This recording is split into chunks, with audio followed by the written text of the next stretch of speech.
everyone, and welcome back to another episode of Total Sport Podcast. My name is Sydney, and I'm alongside Caleb, Shem, and Yannick.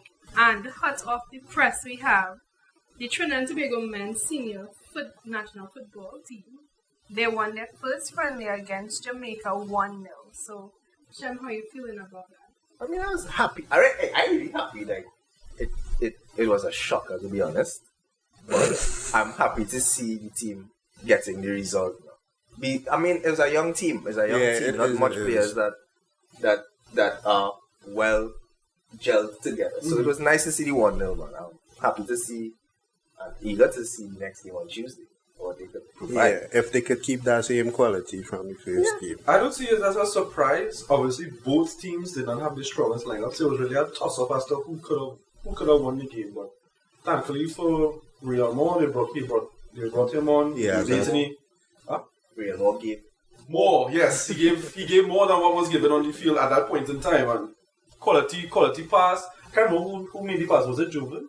I'm not sure. Yeah, I can't remember who made the pass. I couldn't tell because the quality of the street. It was easier to see. But shaky. Most important thing is that we won the game. We proven that we could with the clean sheet and everything, with the amount of players, not just the players that we had, also the new players coming into the team. Yeah, the new players that were coming to the team, like it's very promising. The new guy, Kylie. I know he's French. Ovre. Right, yeah. My bad. Very French. My French. The potential that the side have going forward, because we didn't have other bigger names there on the side. Mm-hmm. So going forward, we see the potential. We seeing that where the coach could pull from, and as you was mentioning. As I was mentioning, you could see that coach is at this point in time he is not building the team for the matches to come, right? But he's building a team of reserves and a pool. Well, yeah. That he can actually decide who to play. And I was going to talk about that too. He'll have a little more depth to the squad now from what he could take from than I would say arguably that he didn't have years ago now. Which is very good. So it's better because, I mean, competition breeds a higher level for the team. Yeah. So once you see that there are other players that are coming for your spot, you know how to... You will get it. Yeah. Right. One thing too, shout out Jamal, I think it's Jamal Francois. He was playing in Nepal, I remember last year. I think he was one of the league's highest scorers playing over there. He came over, I think he was playing in the Ascension League and now playing for the national team too. So congrats on him. Yeah, congrats. So what are your thoughts on team selection, Yannick? A lot of young players, that's for sure. We brought that up already. Kind of interesting to see Josiah Trimingham playing centre back. Guys like Justin Garcia, like I said, Jamal Francois was playing up front. Jovi Jones is the captain. So they didn't play their stronger 11 with the players that they have. Obviously, guys like Noah Powell and those boys, they're going to be playing maybe in the next game. But good to see a good mix of youth there, especially with Aubrey being incorporated into the squad thing too. So very, very good on Angus to try and include so many players from the future. Oh, Nathaniel James as well, played for Rangers. You know what I liked is the fact that since the installment of Angus as the coach, there are a few players that showed promise from the get-go. They have now ingrained into the starting lineup, one being John Paul Rashford. Yeah. And the other being Michael Poon. Is Aragon. Aragon. And you can see that they are now being the starters and who kind of dominate the center of the field. Mm-hmm. So you kind of see the different tactics of Coach Angus. It's no longer the long balls all the time, but now you're getting creative players within the center of the field. Yeah, not a lot of long balls in the game. Exactly, yeah. So you see they're more creative and you see more passes and more touches being done than teams in the past. And that creative midfield would give us a better chance going forward as well. Correct. Not relying too much on the athleticism phase of the game, which obviously trying to have that window. But you know that as the game goes on, the fitness levels still quite not there. But to see that we have other avenues of attacking the game. Yeah. And I mean, like the fitness would would improve. But I'm happy to see the tactics improving faster. Yeah. The fitness will always come in after, but tactics. Yeah. And what are your thoughts on their match performance, the starting 11, the style of play, and the end results? Well, to the starting 11, as we was mentioning before, as a reserve side, it's just is a friendly to see what out there, to see what we have, the youth, the potential, the talent out there. So I was pretty satisfied given the result. And as Shem say, we'd get a better assessment going forward in the second game on Tuesday. And with regards to the formation, I also think that the formation worked for the game as well. I mean, it was kind of slow in the first half from what I was watching. People might disagree or whatnot. But in the second half, we showed that even with the substitutions that were there, we could still make it work. And the style of play, you know how Angus plays his certain style of play. I actually like it. And I want to see more of it going forward, especially with these new players that he has. The only thing is just to integrate them with the rest of the team. That the rest of these proper starters are going to be coming. The chemistry, working on that chemistry. What's also crazy part now it gets harder for Coach Angus and his team. Yeah. Seeing that the Trinidad and Tobago Premier League officially started. Mm-hmm. So there's still more players that they're vying for spots for his team. Now, yes, it's a short frame, but there's still more quality players for Coach Angus, and it'll become harder and harder for him to choose a team. And as you say, if quality is being shown in the league, correct, then he would have no choice. You know, he have to look at it, and then that competition would also breed work ethic. So it's a win-win, and it could be a win-win for many people. Also a win-lose, depending on how you look at it. Correct. At the end of the day, it may raise the level of football in Trinidad and Tobago. Which is what we want at the end of the day. Correct. So with the CONCACAF Nations League coming out later this month, Trinidad and Tobago would play Bahamas on the 24th and Nicaragua on the 20th in what are essentially must-win games. Do you think that they're in their best form going forward in this tournament?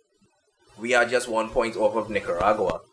So regardless, we would be hoping, if we get the wins, we would be hoping that either St. Vincent or, I think it's St. Vincent, they have to play St. Vincent or the other team along us. I can't remember the other team at this point in time, but there's five teams in the 5. There's St. Vincent, Trinidad, Nicaragua, and Bahamas. And there was one more person. There's only 4 teams in the group. Google that real quick, please. I'm not sure. I know that there was different numbers of teams in the different leagues. No, it's actually 4. It's 4. So which league has the different numbers? He has 3. He has 3. Okay, that's my bad. I take my loss. I take my loss like my team. I think group this week. We League C have 5. And who are the 5 on that? We just tell me test your knowledge. Bonnier was 1. I remember. I think St. Martin was 2. Okay. I take my loss this week, like my team and the as I say, Bonnier pick up 8 and still. Anyway, you guys were talking about the form. Now, I can't make a fair assessment on the form, seeing that we have a sort of not to put that on the team, but for the most part is regular. It's not regular. Unknown. Not unknown, but it's a team that is not going to be the actual team that's going to be facing Nicaragua and Bahamas. However, to see that the reserves having good games gives me some form of hope. The only thing is just that for that to mesh with the other players that are going to be coming. Yeah, to build that concrete side. Yes. However, I will say this. Trinidad have no reason, at least for me, Trinidad have no reason to lose the next game against the Bahamas, and then after that we have our home game in Dwight York Stadium, right? So we are in a good position at any to take those 2 games to qualify us into League A, right? We have some unfinished business to do in Bahamas. If I didn't remember, we lost that Bahamas game last year. Not last year. I think it was for when we have the qualifiers going on. So we have some unfinished business to do there, and we also have unfinished business against Nicaragua because I believe that is a game that we should have won. If it wasn't for the intense deluge that was there, as well as the power outage that I remember. That power outage was sus. I'm being honest with you. That was sus. You know, in them Scooby-Doo shows where you take off the light and something change? Yeah, like that's literally something that happened. Yeah, because the momentum was on our side, I believe, until form was good. Yeah. Everything was looking good. To me, the crowd was a little too quiet. And Yeah. I feel like when they take off the lights in a secondary school, everybody just started screaming. For a whole crowd to be quiet like that, something was sus. Is it propaganda? We will never know. The T and Tech in that area needs to be. It can be T and Tech. I know. Their version of T and Tech needs to be investigated. Something electrical. The Nicaraguan electrical company. But like as Yannick said, the team, you're not sure of the team, and again, you see new faces as well, which makes everything unsure. You're not sure of their playing style. These new individuals coming into the team are brand new. Right. So if you haven't been following them from young all the way up, you would not know how they play. Yeah. So it's difficult to say about team form. All you can say is you hope for the best and put your trust in going forward, see what they can perform, then do. Trust in Angus. Really quickly, I want to hear your score prediction. So Yannick. 2-0 for the Bahamas game. Nicaragua got me tough out. 2-0 for who?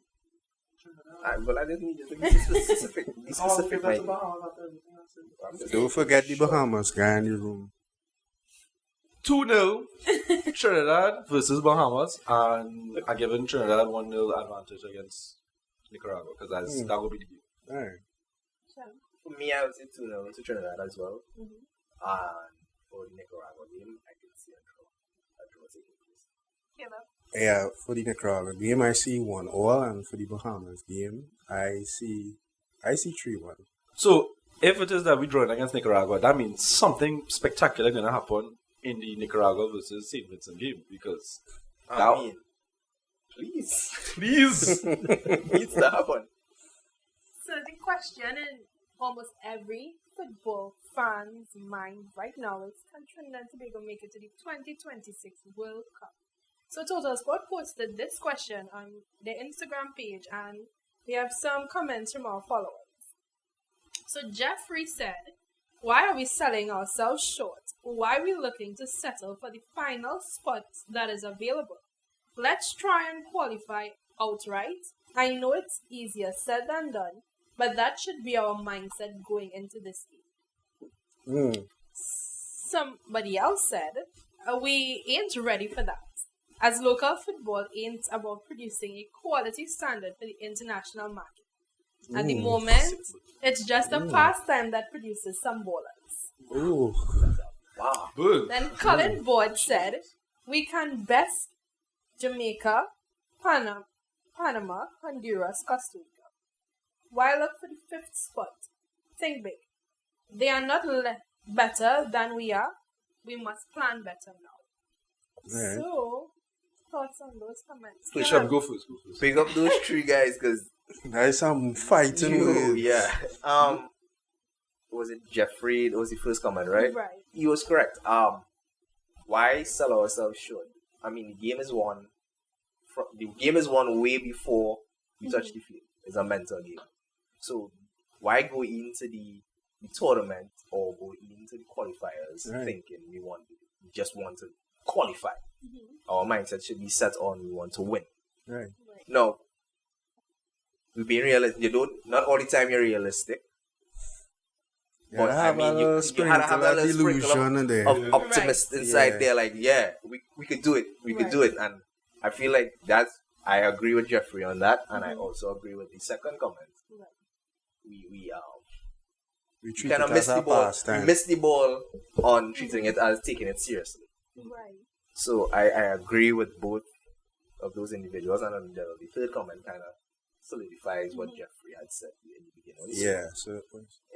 The first and the last really kind of paint the picture that this is a new time, this is a new era. We have new players, as we were seeing so much times before. Give it a chance, like breed that mentality that, we could put it out there. We could qualify. But at the same time, too, we need to understand the realities of knowing that in this country, it's not treated as anything like, you're just knocking ball with the fellas and that. And as the person said, we have some ballers. We need to do more than that. And I think that different services and programs would be in place to help that. Because we have talent out there. We have talent that can rival other countries once managed properly. And management continue to be the number one thing that we need to work on in sport. So if we can manage that talent properly, then I don't see why we can't go out there and qualify and solidify our spot like the other two people were saying. Alright, so I'm gonna take this one on a pragmatic approach, right? We have the main guys out in terms of they qualify already. So Canada, States, Mexico. We don't have to worry about them anymore. So that leaves Costa Rica and a hungry Central America and Caribbean to fight for possibly 5 other or 6 other spots. I think 3 of them are play-ins, right? So ideally, Trinidad and Tobago want to be one of those 4 spots, or one of those 3 spots to get in automatically, right? We have, like I said, we have Costa Rica to look at, but their team, unless men like Borges and them guys coming back again for another cycle. Joel Campbell again. That man was 37 and that side still playing any World Cup last year. Right? It's have them. Jamaica, I feel like last World Cup cycles team, they were a team of, they had quality players, but they weren't a quality team in the sense that they were not, the makeup of it, the team just didn't gel. Yeah, they didn't have that chemistry. That they have a new coach, things can be different. Paul Hall had brought a different energy to that team. And they got a couple of good results out of it. But however, they just need to gel better. And I believe that they will be able to perform better. After that, you have the likes of Guatemala, Honduras, El Salvador, who picking up some nice players across the world too. Up and coming Caribbean countries, Haiti is always a good team. And I think we kind of overlook them a little too much sometimes. Yeah, because of past events, I think. But guys like Kanaji, Antoine, and David and Etienne Jr. and those guys, Haiti always have talent. So while I want Trinidad and Tobago to make it, I still think we still have a ways to go in terms of building the squad. I believe that the Nations League is going to help immensely, especially qualifying into the Gold Cup. Once we get automatic qualification to the Gold Cup. But Trinidad and Tobago, I believe they could make it. We just need to keep developing the core by the time 2023, by the time 2026 rolls around. I mean, anything is possible now that the big 3 are out of it. It's just to get the team ready for that. I mean, it could be possible that we try to get friendlies against the big 3. You know what will help too? If it is that we convert what it is going on in the Nations League now, because everything is a group. The whole thing to get into League A and League B and thing is groups. Yeah. Right? That's the only thing I don't like about Nations League right now. Everything is groups. It's not a bonified league where everybody plays against everybody twice for the competition. So like if Trinidad goes into Group A, goes into League A, then we have an opportunity to play maybe one of the big 3, and then somebody else that maybe below us. Right, so look at, I think is one of the groups have United States, Grenada, and Guatemala. How fair is that to Grenada? Let them play somebody else. Let them play Martinique. I mean, that little Jamaica thing. I mean, if you play if you say it's a good team, we may be looking at it as unfair, but we don't know the mentality of the people. We say, well, game on. I mean, it may not be fair on paper. They win a game, but then again, too, football is really one before and is one in tactics as well. And sometimes we have seen where teams with not, like for lack of a better term, not talented players, quote unquote, beat other sides that have stars. So it's really, I think we should cut them a little bit of slack. Quality on talent. I said for lack of a better term. Patterson doesn't appreciate. Alright, I should say unrecognized talent. Okay, alright. That's better. Unrecognized talent. Imagine I from a small team and I say the man ball me. If you are seeing this, I'm sorry to you guys. Bobby bringing spice to the spice aisle. But this is why I want it that way. Right? So with everybody playing the double round robin format where everybody gets to play everybody. Yeah. So now you have a more honest assessment of who should be going up and who should be going down. Right?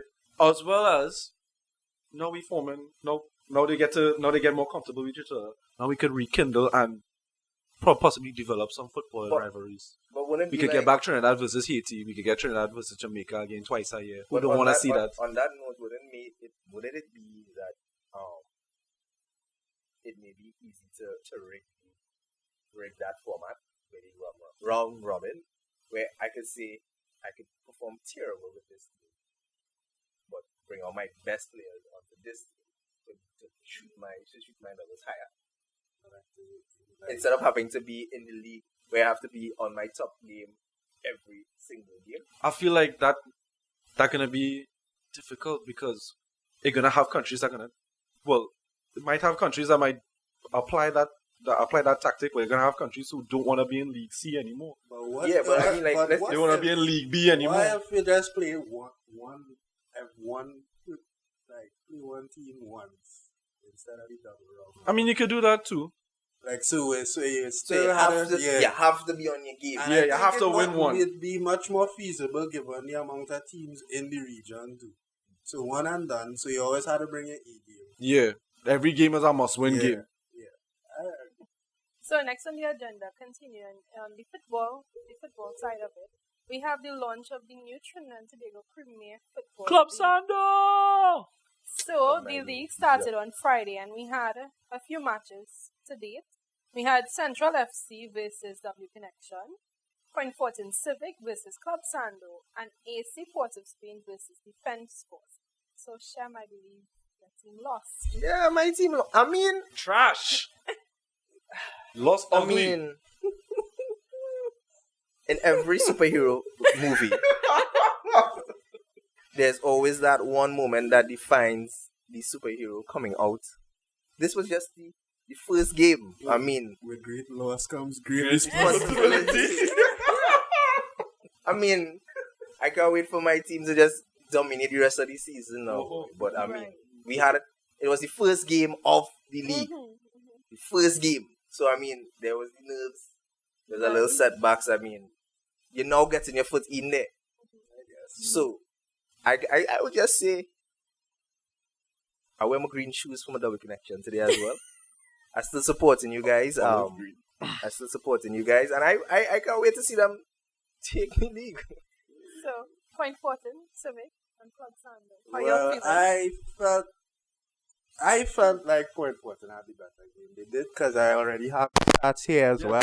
I have these stats here as well. We had all the possession, which was 59. Cool. Right? 11 shots with 3 on target. You all had 5 shots with 1 on target. And the one that counted. And it was a fluke's goal. That was a good goal.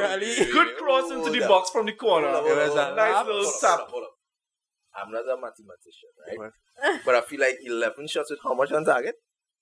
3. That's a low percentage. That's a very low percentage of shots versus 5 with 1. But that's a low quality 240p kind of But I'm not supporting either teams though. That's what I was going to say. I just feel like I'm not a mathematician, but I mean like, it don't make sense. Between us. Yeah. I kind of losing all the sense from the nonsense. But see, I felt like it, as what Shem was saying before, I felt like both sides had like first game jitters. Yeah, I mean, especially for Club Sando, remember, that's a very young team. Yeah, the captain is 20 years old. Yeah, sounds like an excuse for me. No excuse. We led the game for most of the way, so we aren't making no excuses. But we had some breakdown in the back. But I'm very proud of Club Sando. We got a point out of this, and that will build the confidence to the next game. I just wanted that, it was a home game that they should have won at home, but a draw is still good. It's better than 0 points. Yeah. But going forward, I could see them doing great things. Once they just get them down and they mesh together. Yeah, I see Civic reaching very far. 2 shout-outs. One to Akeem Roach for scoring the first goal for the new Premier League. He'll be remembered in history. And shout-out Josiah Cooper for that goal against Club Sando. Big up him. Against Club Sando. Against Civic. He scored for Club Sando. Man, not even loyal. I am loyal. Just have home games in Skinner Park, please. That's what I think. So really quickly, do I want to know your predictions for this league? So, Caleb. Well, I want my team to be in top there. I want them to be on the top. Right. So I expect them to be on the top. I would like them. I would love my team to win, and I know my team is going to bounce back and come first in the league. Do you think that's possible? It is very possible. Right? I mean, it's a very legendary club. There are some highly irrational thinking here. So, Max, your question. Yeah. Your team ever went out of Trinidad and played in any league? No? Well, alright, we'll pat down. Watch that. Take all your bottom of the league status right now away from this. Alright. Because the team have a blue ticket. So, them. But my team, I just want to avoid relegation because they said that they weren't going to be a team that's going to be contending right now. As I say, the team is young and they're looking to build. Right? Excuses. Whatever. So, as long as they play some nice, entertaining football and don't get relegated, they get some nice performances like how we got against Point Fortin. Hopefully, we beat all it till when we play all it. Yeah, I just have to remind you. Remember, we have a little wager of which team sits on top, right? So if you set the bar here, my winner for the my winner for the league already was gonna be La Hoqueta Rangers. I think they carried that up momentum from Ascension League last year, and they carried it into another top season this year. And total sports fans, we just realized that Yannick is not loyal. I am loyal. I have reasonable expectations because they're building. They are building, yes. You're right, Bob. Oh, it doesn't. All right, so just don't finish last. That's all I'm asking for. All right, now Bob the builder over here. So moving on to some trending basketball news, we have the Morant case. Morant. I'll just give you an update on that. So, Coach Taylor Jenkins of the Memphis Grizzlies claimed on Thursday that the All-Star guard Morant had spoken to team members about his behavior off the court before he posted a video in which he looked to be holding a gun in a strip club. The court said, "We have had conversations in the past trying to guide him and help him continue to evolve as a person and a player." The team's top scorer, Morant, live-streamed the footage of himself using the apparent weapon early on Sunday morning on his Instagram page after the Nuggets defeated the Grizzlies on Friday. The 23-year-old was originally expected to miss at least 2 games according to the Grizzlies. The team announced that he would not participate in at least 4 more games as soon as the police announced that they would not press charges. The coach also added, "Everyone wants to know what is going to happen. It's a hot topic for sure, but he's taking his time, the responsibility to get better personally. This is a big factor." What are your thoughts? Personally, I find it dumb. It's just dumb. Signed with Nike after they just broke ties with Irving Kyrie. Now sign with Nike. Now your contract, you deal with Powerade on hold because of this, and you jeopardize any future deals because as you see, we spoke to you about it before, and literally as soon after you would, come on, have some sense, please. You're a young guy, you are doing well in the league right now, one of the best in the leagues right now, right? Mm-hmm. And don't throw away your life like that. Like, seek the help. Could it be the fact that he's getting this fame, this huge fame now makes him feel like he's invincible? That's true, because when you look at it, we always teach people how to deal with failure, but we don't teach people how to handle success. And a lot of young people... a lot of young people, they get the success at such a young age, sometimes suddenly to them, or sometimes it's built up. And they don't really know how to deal with it and how to manage it. Mm-hmm. And they do a set of outlandish things. Some of them, fortunately, find themselves and turn themselves around. Like we have a lot of young stars in other genres and faculties of different things coming back on the track. But in sport, it's kind of difficult because, you're always expected, people are always expecting of you. You had to perform well. You had to do this, you had to do that. You had to keep with endorsements. You had to behave a certain way. And you are not really trained for that. As well as when the money started coming because of these talents, sometimes money does get to your head. Right. It does get to your head because you came from living a life of a certain way with not having these kind of things to being able, because rumor have it that in the same club that he was in, he splashed a considerable amount of money in the club itself in one night. And I mean, people already do that in other places, but as a person in the league, a young person in the league, with your future on the line, you have to be a little more careful of the things that you're doing. Could it be? My question would be, could it be that us telling him how to be considerate with his life, could he see that as us trying to censor him or trying to limit what he thinks is the best time of his life or the best way for him to live his life? Wait, on both sides of the coin, yes, is a sense of censoring. Why? Because in certain things, when you're in certain areas, it requires certain things. If you are in the NBA, there are certain rules and regulations you must follow. If you want to be a part of this, you have to abide by it. When you have endorsements, you contract out others lay out certain things. And they have a certain image that they want to upkeep. Yes, so if you want to be a part of that, everything was choice. And in each aspect, he broke the contract, he broke the agreement because you agreed to this and did that. If you know you couldn't do it, then don't put yourself there. But you see, that is where the conflict of interest happens, because you have a goal for your life, but the goal conflicting with certain things you want to do. So at that juncture and that crossroads, you got to figure out if this thing matter more to you than just settling for this one night thing. I mean, in the best time of your life. But when you look at other athletes who were rolling in the money and now they're down to nothing because of poor financial management, poor decision making, and because they were splashing money the same way too, we have examples like Mike Tyson is one.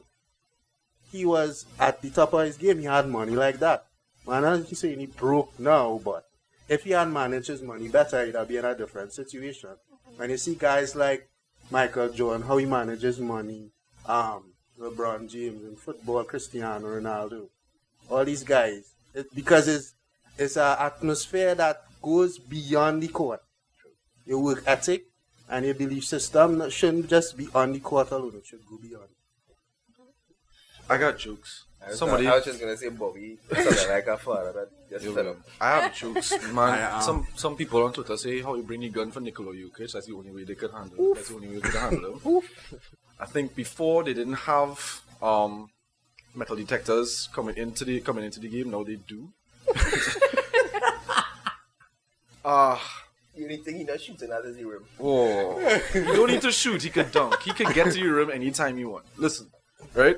There's nothing wrong with Morant going to the club and going to the strip club and flaunting whatever you have and thing. There's nothing wrong with that. But you see, when firearms come into the play, right? There's a difference. And depending on what depending on what state you're in, some states require that you have that they don't have guns and things into it. But to be doing that on live, showing off that you have firearms, and not just that, there were a couple of instances prior to this where he was called into a mall and had some fight with a security guard. He was called to some court or something, and he was roughing up a 17-year-old child. Where is this line of behavior coming from for Morant to be acting out like this? Correct. And you're talking about a man who could be, or if not, he is already, one of the new faces of the league coming into the NBA. And the NBA, again, they have a certain image that they want to take. And they just can't have that. They can't have that. And on top of that, all the endorsements that they're making too, Nike, Powerade, and whatever other endorsements, they have a certain image that they want to uphold, and they hope that they had that image with Morant. And on top of all that too, you have a daughter. Like, what is daughter Darius gonna think about, like, seeing her father in all these these negative headlines that coming out now? And there was even recently, he was up on live. He was on the team play, and I think he was drinking Casamigos like if it was Gatorade. That is crazy. It's true. Like, man drinking like it's grapefruit juicy. I know that I don't know drinking, but straight from the bottle, chugging it like something is going on with Morant right now that I think that he just needs to take some time, settle down, maybe talk to some people within his inner circle. Yeah, reframe. As you said, Yeah, as you say, just take some time off. Use this suspension as a way to kind of reflect on what everything that's been going on and try and see if you could make something positive out of it. And not only that, now the media are gonna be using this against you, right? They already have we are just fine in the West. Meanwhile, the Grizzlies have been fighting and struggling. They have Dylan Brooks holding on the court now, dog. Like, it's crazy. It's a very crazy league that we're in right now. And then you have the playoffs coming up. What is it going to be? The mindset is Morant going to be ready? He's going to be in the right frame of mind to tackle the playoffs and things. The funny thing is, Yannick, he's supposed to come back against Spurs, your team. Ooh. That's when he's tentative to come back. But the thing that I hope you don't come back. You guys touch. I mean, Spurs supposed to be losing, but they need to extend that. I don't need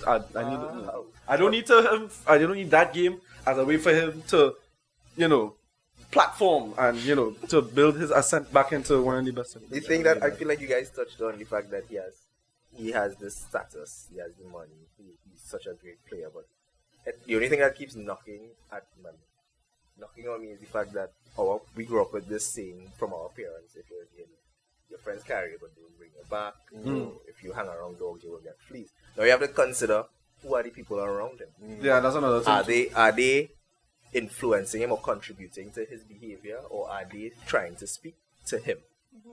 Are they helping him, or are they breaking him destroying him? He said that is the so white it's more or less of is he trying to jump back in?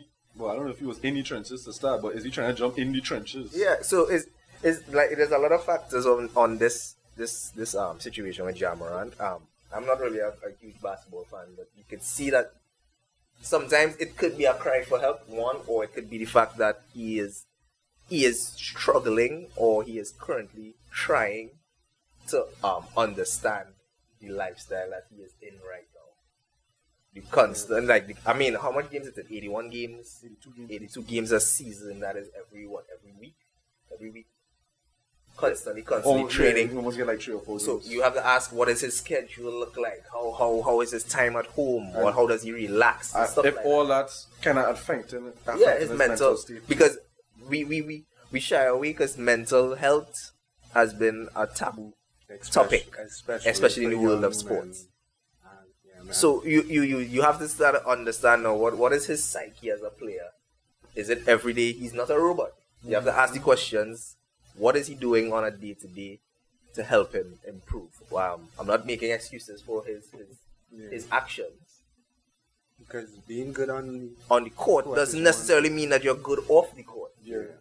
There could be different factors that is triggering him to have these kind of reactions outside. So that it's a difficult thing to see happen for a talented player like Morant. It is difficult to see, especially let's say for a Grizzly fan. Someone who sees their team slowly developing, going up, and when Morant came in, there's like, all right, there's their glimmer of hope. Yeah. And is that too much pressure on Morant at this point in time that he fumbles now and he falls back into fall back into, because I'm not sure of his lifestyle, or he falls into this new category of his way of trying to interpret what he should be doing as a player or a high class. He is a player that he says that will struggle with some mental health issues. But I just hope for his sake that he finds out what he needs to do to kind of not cope, but trying to overcome what he's going through right now and just have a very successful basketball career. That's what everybody is hoping for right now. Just for him to have a successful basketball career. And how long is his suspension? Right now is about 6 games. 6 games, and it could be indefinite. It could be. Well, we just had a hope on it. You have to hope and see, really, I'm sure. Yeah. So sadly, that brings us to the end of this episode. Ooh, we ended up. Yeah, boy. Yeah, let me try and brighten it up a little bit now. We have Guys, anything else W to talk Connection about? will be playing very soon. Go support W Connection. They are going to win. We Not just that, support your home, support your own club, support your home club. Sad note, and Shem went and ended on that's a Sad note, yeah. Sad, even sadder. Bobby Below here with his building team. Building? Do you want to be building good? just Do you like want to be good for 1 year? Do you want to be good for 1 year, or do you want to be good Night for? Skinners. Do you want to be a dynasty? Right? My you wanna team is a dynasty. You want to be a dynasty of one, or you want to be a dynasty of many? Which one? What do you want? My team is Okay. They were good now, man. Looks like they fall off the map. The stadium built before the team. So, No, but he's laughing only because he got a new stadium down in Jamaica. But he just put the cart behind the horse. The horse in front. You talk about something else. What happened in football this week? The Champions League, round of 16. Yeah. You know, big up Chelsea one time. Big up United. Beat Betis. You We was talking Champions talking League. about happy times. Okay, we in Europa. We We gotta get out of Europa so we can play Champions League. We'll talk about Europe. Red. We'll talk about Europa on straight. Thursday. We'll talk about Europa on Thursday. Okay? So we ending this on a high note. Man, keep going So low. much animosity. Don't you talk about bring up something else? So- So they were going on. So they were She's going on. trying to rap. On the good Lord's Day, this is what they're telling me about, boy. so Shem. Yes. So Yannick, so Caleb. Alright. Thank you all for joining us. To connect with Total Sports, be sure to follow us on all social media platforms. If you enjoyed this episode, be sure to give it a thumbs up and leave a comment in the comment section. Bye for now.